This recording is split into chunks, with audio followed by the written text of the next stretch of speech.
Good afternoon. It is time for our regular Lunch and Learn. And we're going to be talking about the difference in the germ theory and biological terrain. So back in the 1800s, 1900s, whenever it was, not this year, all right, they started working with penicillin and they started making antibiotics. And antibiotics have gone a long way in making us healthier. So we're not degrading antibiotics. We're not deriding antibiotics. We're glad that we have antibiotics. However, because of the research and because of the way things were, medical people got the idea that if we just killed all the germs, everything was going to be okay. Well, now, fast forward to probably the last 20 years, people are understanding that it's not necessarily the germ that's the problem. It is the environment that the germ lives in. So when I studied live blood cell analysis, we look at the blood and we see what the environment of the blood is, and we can see by what critters are growing in the blood. Yes, you've got stuff in your blood. We can tell by what critters are growing in the blood the difference of the terrain. All right, so think of a fishbowl. Fish bowls are usually clear. You can see through them. And the water is usually clear, right? And so the fish you see and you enjoy it and all that kind of stuff. Well, just imagine that the inside of your fish tank gets covered with the green algae stuff, right? The fish is not going to be as healthy. Why? Have you introduced a germ? No. The terrain, the microenvironment is not clean. And that's what happens to us as humans. We eat foods that aren't food. We're exposed to heavy metals. We smoke, we drink. We do all the things that we do, and so we get all this contamination in the body. The body's not able to take care of it, so the terrain or the land, the environment becomes dirty, okay? So the used to be conventional wisdom was if we kill all the germs, then we're going to be healthier. Now, you may know somebody who has had something called C. diff, okay? I don't remember exactly what that stands for, but what that means is that you have had too many courses of antibiotics. And so your body, it's killed all the bad bacteria, but it's also killed all the good bacteria. When that happens, then just like when you clean out your garden in the spring, it's past spring, so we all should have done that by now, right? You go in, you take up all the weeds, you take up all the dead plants, you cut everything back, you replant, you do whatever you need to do so that you can have a pretty garden. So you plant your good plants, right? And then you walk away, you leave it 2 or 3 weeks, you go back, and guess what? There's all kinds of nasty weeds in the garden. It's the same way in your internal garden. You have all these antibiotics and it kills the bad stuff, which we want it to, but it also kills the good stuff. So unless you replant the good stuff in your gut, then your terrain, your microbiome is not going to be correct, okay? And so that's what we're going to talk about today, the good, the bad, and the ugly, that has to do with the microbiome of the gut. So this report says mass antibiotic production came in the 1940s, and that's mass production. We had antibiotics before the 1900s. It just was not mass produced. All right. Initially, they produced the antibiotics for wounded soldiers. All right. However, it became mainstream medicine and people thought that, oh, we killed the bugs and we're good to go. But the microbial world is very diverse. Now, we hear a lot about diversity, right? So your gut is very, very diverse, and the microbiome is full of all kinds of critters. I'm going to give you some statistics. So get a pen and pencil ready because you're going to want to take down these statistics, all right? The article says that to claim all bacteria is bad would be the same type of logic that we would say all dogs are bad.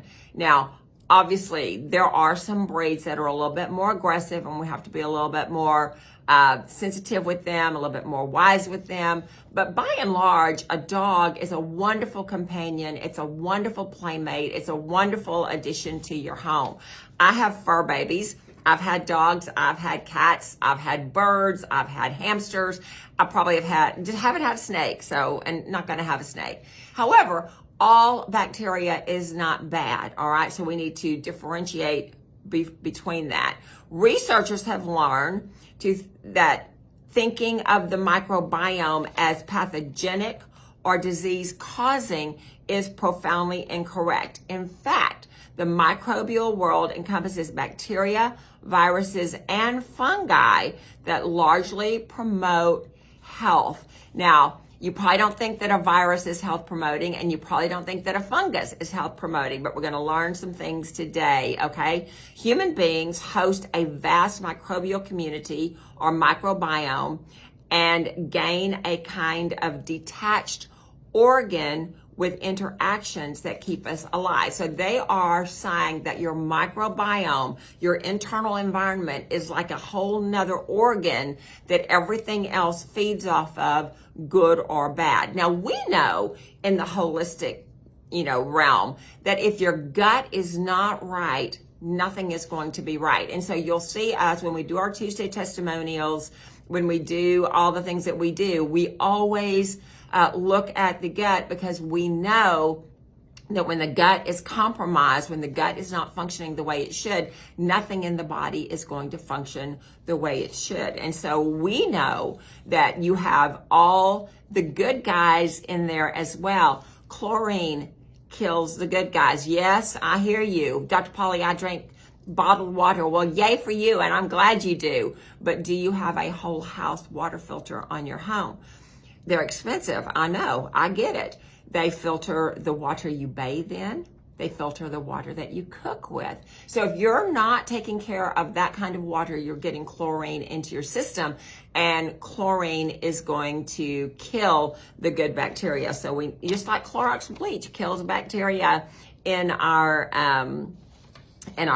cleaning supplies, right? I'm a bleach girl. I like bleach. Why is that? You can clean stuff. It evaporates. You've got oxygen and hydrogen. You're good to go. Okay. The researchers go on to say we are a consortium of organisms that are in us and around us. There are trillions of them. Dr. Neil Stolman told fellow physicians at the Malibu microbiome meeting, quote, "When we lose bugs, we are at risk of other bugs hurting us. They are intimately involved in our immune system. That we keep them, we provide a home for them, and we provide nutrients for them." Now, this is the good microbiome. When we take too many antibiotics, we kill everything, and then only the bad guys are going to grow, okay? So Mr. Stallman is the chairman of the gastroenterology at Alta Bates Summit Medical Center in Oakland, California, and he is the past chairman of the American College of Gastroenterology. So for those of you who are not medical, gastroenterology is all about the gut. It's all about, from your mouth to your bottom, everything that goes through that GI tube is gastroenterology. Everyone has an individual, unique microbiome. My husband and I live together. We eat almost the same things. We eat after each other. We drink after each other. You would think that our insides would be the same, but they are not, all right? Your microbiome is going to develop in a way that is smart for your body. It's smart for the stresses you come across. It's smart for the hormones that you have. So no two people, even twins, don't have the same microbiome. So that is very, very important. There are different areas in the body that you have a microbiome. So anything that is wet, so your eyes, your mouth, your GI tract, ladies, your vagina, they all have their own microbiome. Your kidney bladder has its own microbiome. And so when things get out of whack, then that's when we have trouble, all right? Our skin has its own microbiome, our nasal passages, all right? Some of those organisms are associated with illness. One database, and this is where you want to write this down, offers 5,677 associations between 1,781 microbes and 542 human diseases across more than 20 sites in the body. I want to read that again because when I read that, just mind blowing, okay? And so I'm going to read that to you again. The database shows 5,677 associations between 1,781 microbiomes and 542 human diseases across more than 20 sites on the body. So when the Bible says that we are fearfully and awesomely made, right? We think about just the way that we're born, just the way that we come together, an embryo, and then we grow, and the fetus gets to be a child, right? We think that that's all that means. But you take it a little bit further, we've got this microbiome in 20 different areas of our body that keeps us healthy. It's just mind-blowing. Not surprisingly, the gastro tract, all right, gastrointestinal tract is associated with 37% of those diseases. All right, the oral cavity is next in line, associated with 10. Now, there is a German homeopathic doctor, can't remember his name right now. I think it's Pops, P-O-P-P, I think. Somebody will correct me on that. He said 85% of sickness and disease starts in the mouth. So if you're not taking care of your oral hygiene, you're not visiting the dentist, and I hate the dentist. I know, I've told you all that before. I was abused by dentists when I was little, and so I have a real fear factor of the dentist. However, I do go and keep my appointments because I know that if my mouth gets messed up, everything is going to be messed up, and so we don't want to do that. Dr. Sabin Hazan, H-A-Z-A-N, said that more than 95% of the microbes in our body are still a mystery to the researchers. The gastrointestinal microbiome discoveries from the past 4 years were discussed at this Malibu microbiome meeting. Okay, that's a lot of M's, all right? We have no idea, the doctor says, what their names are and what they do, and possibly what they could be the culprit of a disease. That means researchers don't know how to precisely synergize roles that the microbes play in the body and keep us alive and healthy. So this is a brand new area of study for the medical field, for the researchers, because up until, maybe 20 years ago, everything was germ, nothing was terrain. Terrain is your atmosphere. So I will just tell you, in the past 2 years, when everybody's been screaming and shouting and we've got this, disease going around, right? I've been in close contact with people that I know had full-blown infections, and I've been good. Why have I been good? Because my microbiome is really good. And I tell my body through different things that I take, be on high alert for this specific disease. When you're on high alert, then your body catches it before it has time to replicate in your body. And that's what the microbiome does. That's why you've got to have the good bugs in there. So these are tiny little organisms, and they have great big jobs, all right? Most microbiome studies focus heavily on the gut, where our microbes configure the majority of our immune system.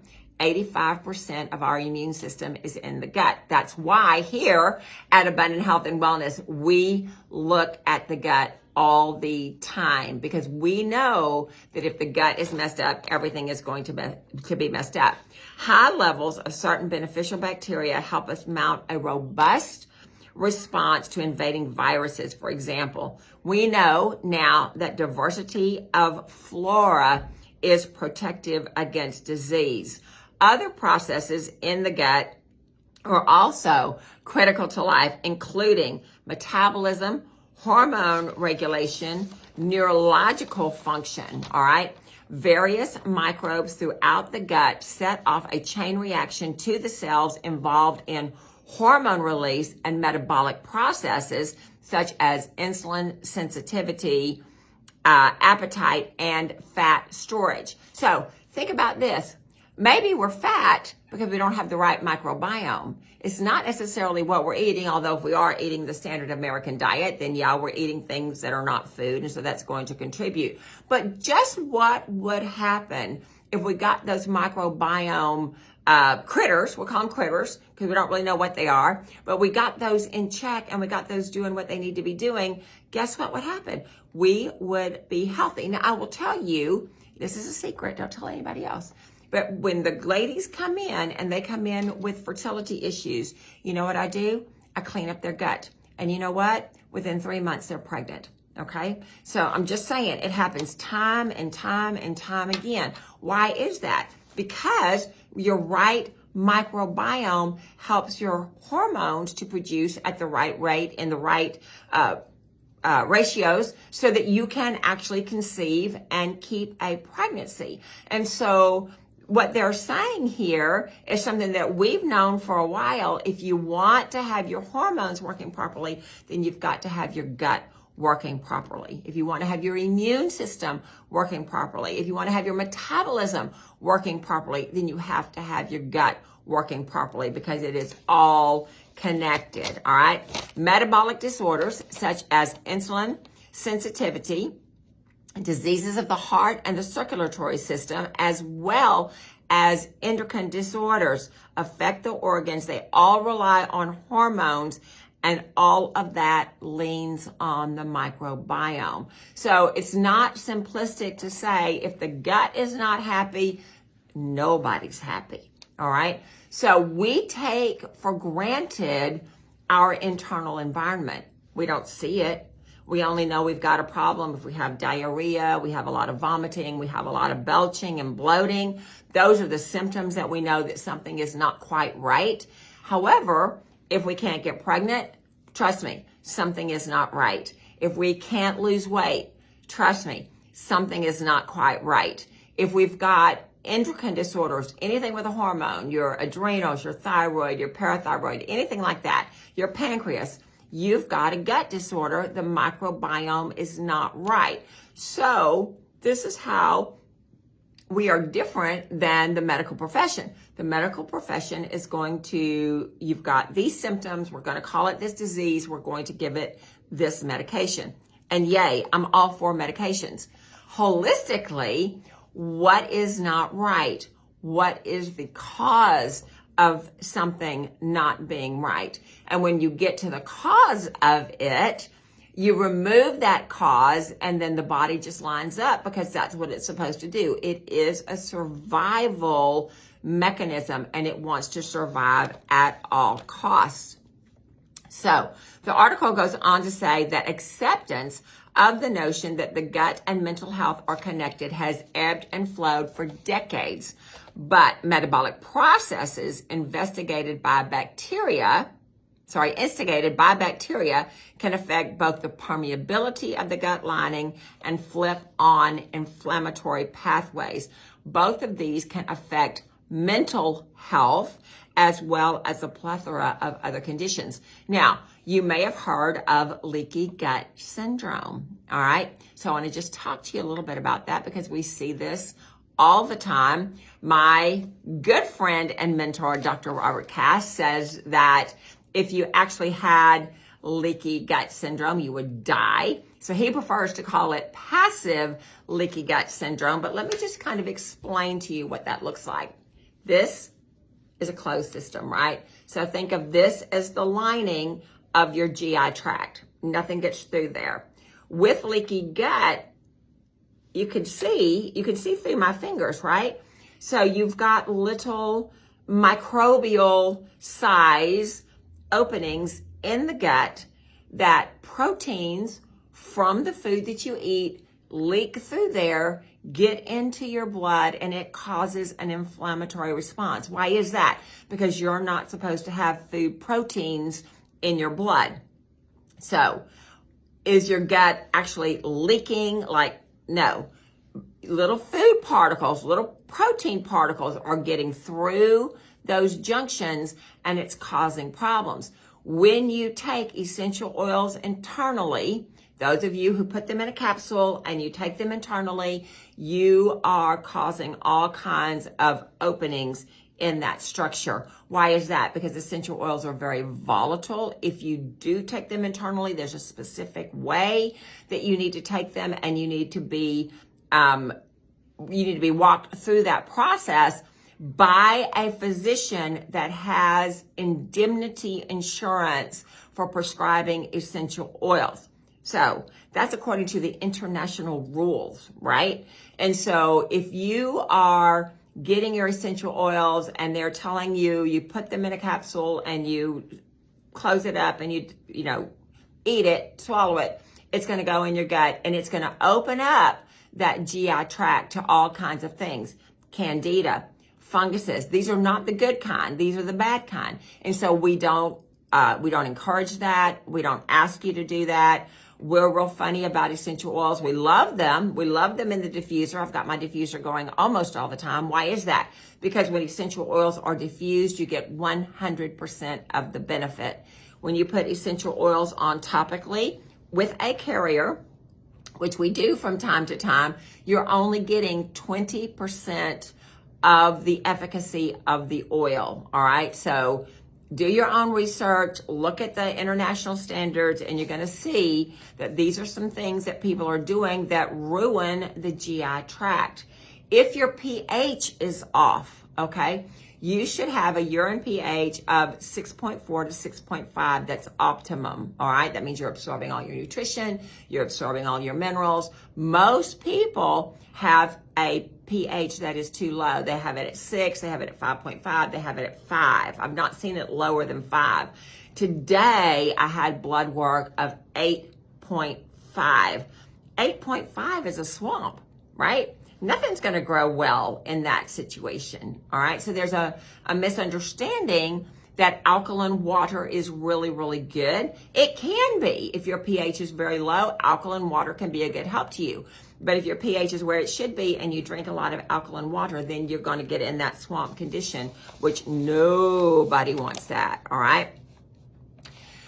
We're going to talk about microbial fingerprints. Okay, we've alluded to this a little bit earlier. No two people have the same microbiome, all right?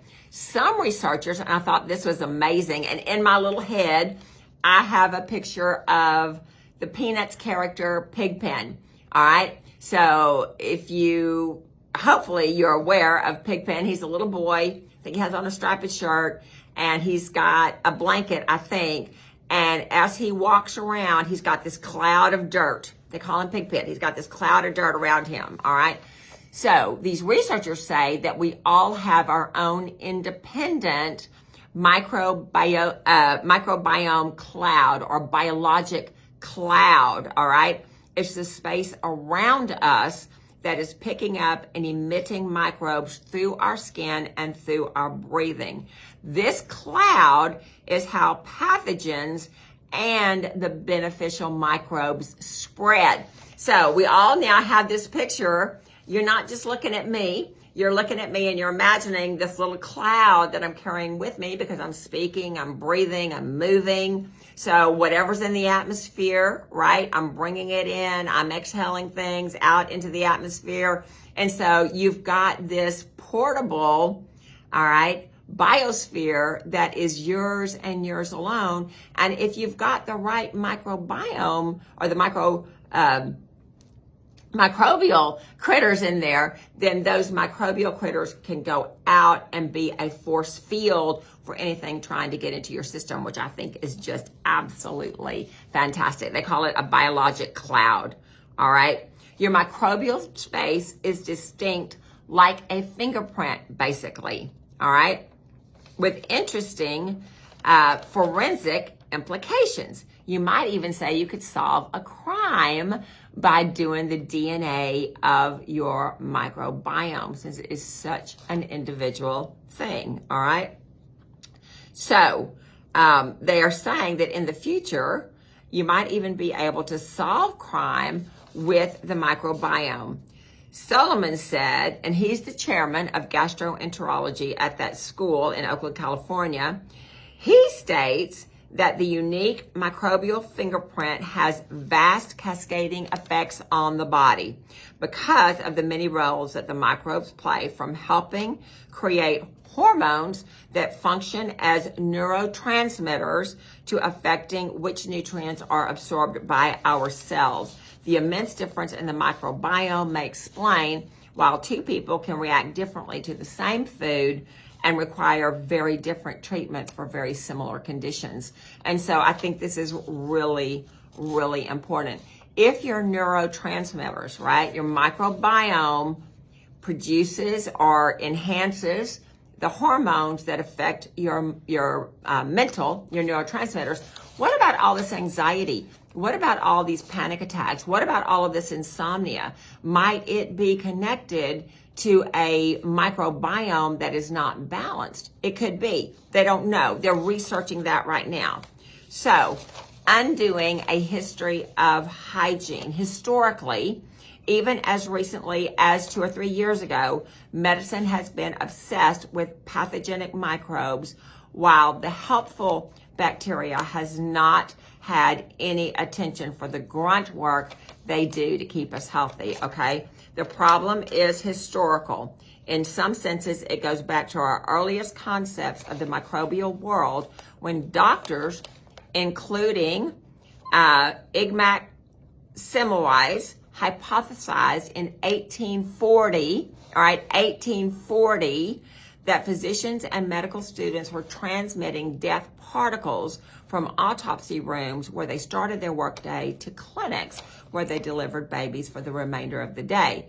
Now, admittedly, back in the day, they didn't wash their hands between doing this type of work and doing that type of work. I always thought it was Florence Nightingale that got everybody to wash their hands, but that just may be a folklore that I learned somewhere along the way.